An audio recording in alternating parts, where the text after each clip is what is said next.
Vamos falar de fibras? Vem comigo em mais um resumo do canal Ensinando a Nutrir.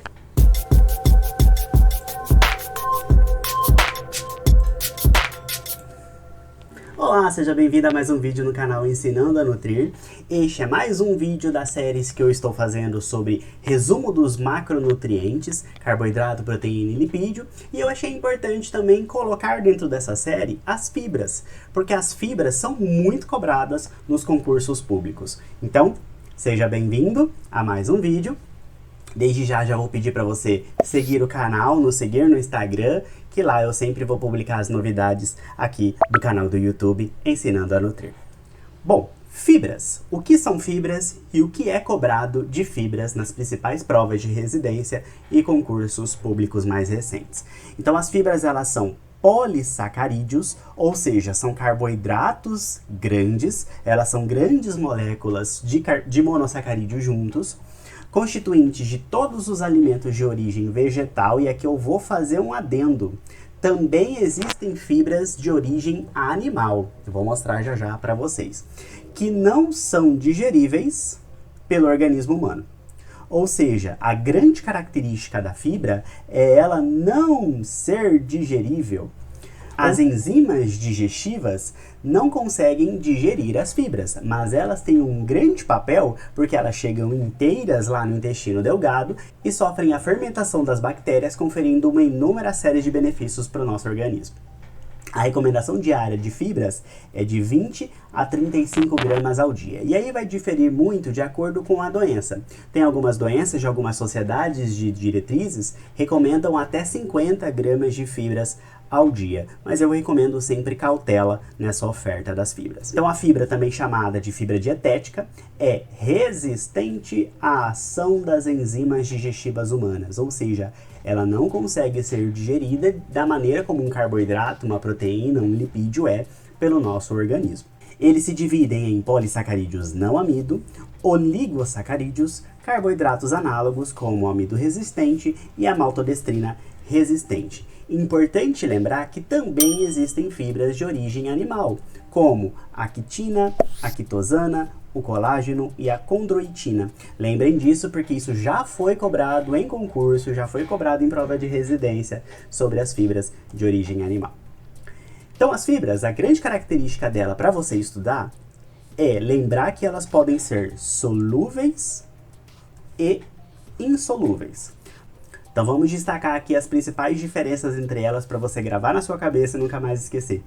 As fibras solúveis, elas têm a característica de serem viscosas, facilmente fermentáveis no cólon e são responsáveis pelo aumento da viscosidade do conteúdo gastrointestinal. Sabe uma coisa que eu associei na minha mente e pode fazer sentido para vocês? Lembrem da fibra solúvel como o amido de milho. Quando a gente vai fazer uma receita e quer engrossar a receita, a gente coloca o amido de milho para ele formar uma viscosidade. O amido de milho, ele funciona como uma fibra solúvel, tanto é que a receitinha de vó, quando a gente está com diarreia, é tomar água com amido de milho. Então, a fibra solúvel, ela faz esse aumento da viscosidade, então ela pode ser útil para saciedade, ela pode ser útil para a função intestinal, porque ela retarda o esvaziamento, deixa o paciente mais cheio, e nela se incluem as gomas, mucilagens, a maioria das pectinas e algumas hemiceluloses. A fibra mais famosa daqui das solúveis é a beta-glucana, que é aquela que está presente na aveia. Já as fibras insolúveis, lembrem do farelo de trigo como fibra insolúvel principal, ele tem ação no aumento do bolo fecal, mas com limitada fermentação no colo. Ele fermenta, mas não como fermenta as fibras solúveis. As insolúveis, elas ajudam a diminuir o tempo de trânsito intestinal, aumentar o bolo fecal, tornam mais lenta a absorção da glicose e retardam a digestão do amido. Também incluem a celulose, lignina, hemicelulose e algumas pectinas. Então, quais são os efeitos da fibra no organismo? Elas regulam o trânsito intestinal, então para pessoas constipadas ou com diarreia, as fibras são de fundamental importância no tratamento. Controlam a obesidade exatamente pelo efeito da saciedade, que a pessoa quando come fibras ela sente mais cheia. Controlam a glicemia, reduzem o colesterol pela questão de absorção dos sais biliares, aumentam o bolo fecal e baixam o pH das fezes e previnem o câncer de intestino. Comer fibras ajuda a prevenir os cânceres. Comer fibras ajuda seu intestino a funcionar de uma maneira melhor, você favorece a sua microbiota intestinal e diminui os riscos de aparecerem cânceres no intestino. Este slide é para vocês tirarem um print e gravarem para todo sempre, porque ele resume bem a diferença entre as solúveis e as insolúveis. Aqui nas solúveis nós temos as pectinas, gomas e mucilagens, e aqui nas insolúveis as ligninas, celuloses e hemiceluloses. Podemos encontrar fibras solúveis nas frutas, na aveia, na cevada, leguminosas, e as insolúveis em verduras, farelo de trigo, especialmente as folhas verdes, né? Cereais integrais, arroz, pão e torrada. Grande característica das solúveis é que elas são solúveis em água, retardam a absorção da glicose, reduzem o esvaziamento gástrico e diminuem os níveis de colesterol do sangue. Por exemplo, a aveia é muito utilizada para abaixar colesterol, abaixar triglicerídeo, né?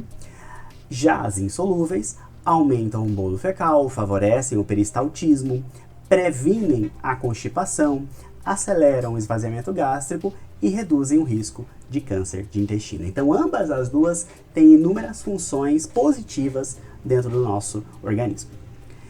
E quando a gente fala de fibras, também é importante destacar um termo que são os pré-bióticos. Os pré-bióticos são aqueles componentes que também não são digeríveis pelas enzimas humanas, que estimulam seletivamente o crescimento com a atividade de um número limitado de bactérias no cólon. Ou seja, os pré-bióticos são espécies de fibras que funcionam como alimento para os probióticos. Reparem bem nessa diferença de nomenclatura. Pré-biótico é a fibra, probiótico é a bactéria. Então, pré alimenta o pró. Tá? Então, lembrem disso, o pré alimenta o pró, então a fibra alimenta a bactéria. Por quê? Elas favorecem a multiplicação de bactérias benéficas no intestino. Os prebióticos, eles são fermentados lá no seu intestino e essa fermentação gera a produção de gases, de ácidos graxos de cadeia curta, que favorecem o aparecimento da microbiota hospedeira de maneira benéfica. Então, a microbiota intestinal ela é formada por micro-organismos benéficos, patogênicos e neutros, ou seja, dentro do nosso intestino e dentro do nosso corpo de maneira em geral, a gente tem bactéria boa, bactéria ruim e bactéria que joga para lá e para cá. E os pré-bióticos, que são as fibras, eles servirão de alimento para os probióticos, aumentando aí o crescimento de bactérias boas, benéficas para o nosso organismo, além de ajudar a produzirem vitaminas B1, B2, B6, B12, ácido nicotínico, ácido fólico e a biotina. Então, na fermentação desses pré-bióticos, as bactérias vão produzir ácidos graxos de cadeia curta, principalmente o butirato, utilizado aí preferencialmente como fonte de energia dos colonócitos, ou seja, os ácidos graxos de cadeia curta são um excelente aliado para as células do intestino grosso. As células do intestino grosso, que são os colonócitos, né, do cólon, elas amam ácidos graxos de cadeia curta. Então as fibras, quando fermentam ali pela ação das bactérias, elas gerarão ácidos graxos que servirão de alimento e de nutriente para essas células. A inulina e os fruto-oligosacarídeos, os famosos FOS, são típicos pré-bióticos, naturalmente aí presentes em frutas, vegetais, banana, chicória, tupinambos. Para quem não sabe, por acaso aparecer na sua prova tupinambo é a alcachofra. Tá? Então a alcachofra é um tupinambo, fonte aí de pré-bióticos. Além de cebola, alho poró e trigo. O que caiu em concurso sobre fibras? Trouxe 3 perguntas para vocês verem. A primeira, sobre os efeitos benéficos da fibra alimentar, analise as afirmativas abaixo. 1. As fibras alimentares auxiliam no aumento do volume das evacuações. Repare que aqui ele não diferenciou solúvel de insolúvel, então está correto. Promovem regulação no tempo de trânsito intestinal e diminuem a pressão da luz. Ok, tá certo. Alternativa número 1. Número 2. As fibras atuam no metabolismo dos carboidratos, ok. E no controle da glicemia, ok também. Elas ajudam, por exemplo, no índice glicêmico. Para quem não assistiu a aula de carboidrato, eu vou deixar aqui nos cards para que você assista a revisão sobre carboidratos bem rapidinha. E na redução dos triglicérides, do colesterol sanguíneo, como substrato para a formação de ácidos graxos de cadeia curta. Também. Eles formam tudo isso, as fibras têm essas funções. E 3, as fibras probióticas? Existe fibra probiótica? Não, alguns tipos de fibra são pré-bióticos e os probióticos são bactérias. Então vocês viram esse termo fibra probiótica, está completamente errado, já pode marcar ela como incorreta. Então a 3 não é, as únicas duas corretas são a 1 e a 2, letra D era o gabarito da questão. Próxima questão da FGV. As fibras alimentares são fundamentais para a saúde humana. De acordo com essa associação, tais compostos são de origem vegetal e são resistentes à hidrólise, à digestão e à absorção no intestino delgado. Acerca das fibras alimentares, avalie se as afirmativas a seguir são verdadeiras ou falsas. A primeira, a beta-glucana é uma fibra insolúvel. Pode parar por aqui, ela não é uma fibra insolúvel. Lembra, beta-glucana é a fibra da aveia. A aveia, quando você coloca ela na água, ela tende a formar uma viscosidade. Então, ela é uma fibra solúvel, tá? Então, falsa a primeira. 2. As fibras solúveis são fermentadas pelas bactérias intestinais. Sim, a gente viu que as fibras solúveis são mais fermentadas do que as insolúveis, produzindo ácidos graxos de cadeia curta, correto até aqui, os quais possuem inúmeros benefícios. Dentre eles, destaca-se a diminuição do pH colônico, que pode inibir a multiplicação de patógenos. Com certeza, essa está correta, marca como verdadeira ela. A terceira, as fibras insolúveis se ligam aos sais biliares no estômago. Estômago? Parou aqui também, não é no estômago, acontece no intestino. Tudo que é relativo à fibra, associem com intestino. O estômago está mais na parte superior, não faz parte desse processo das fibras. Então, falsa também. Gabarito da questão, falso, verdadeiro, falso. A correta, letra C.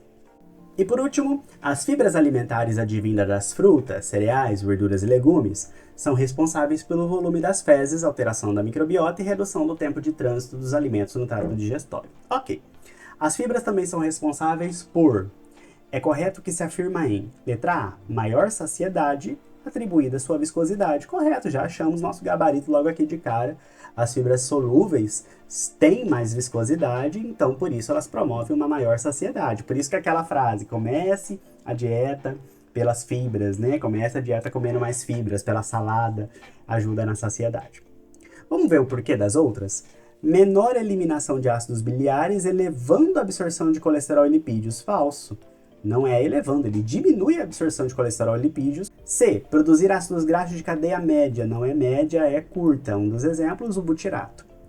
Aumentar a biodisponibilidade de glicose sanguínea. Será que a fibra faz isso? O que a fibra faz, ajuda a controlar o índice glicêmico. Então, ela ajuda a controlar, por exemplo, a velocidade com que a glicose fica disponível na sua corrente sanguínea. Não tem nada a ver aqui com a biodisponibilidade dela, em como que o corpo usa ela. E letra E. Elevar os níveis plasmáticos de lipídios.